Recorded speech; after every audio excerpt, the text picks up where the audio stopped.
दर्शक बंधु क्रिकेट जगत को नहीं एक बड़ खबर सामने को आछि। बांग्लादेश क्रिकेट बोर्ड सभापति अमीनुल इस्लाम बुलबुल स्पष्ट भाव में कहते जे मुस्ताफिजुर रहमान 2026 आईपीएल खेलिबार संभावना कम, किंतु किछि बांग्लादेशी गणमाध्यम दाबी करछन्ति भारतीय टी20 लीग रु बाद पड़िबार किछि दिन पर एही द्रुत बॉल आईपीएल को फेरी पारते। दर्शक बंधु, हिंदू मानू टार्गेट हत्या को नहीं पड़ोशी देश में व्यापक विरोध जो बीसीसीआई कोलकाता नाइट राइडर्स को मुस्ताफिज को मुक्त करने को कहता।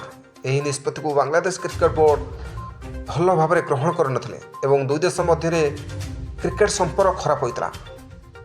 भारत बांग्लादेश संपर्क खराब होगा सहित अनेक बांग्लादेश गणमाध्यम रिपोर्ट में कहुई बीसीसीआई रहमान को दुई बोर्ड मध्य उत्तेजना कम करने आईपीएल को फेरने को प्रस्ताव देता। ब्यूरो रिपोर्ट, ओडिया ताजा खबर।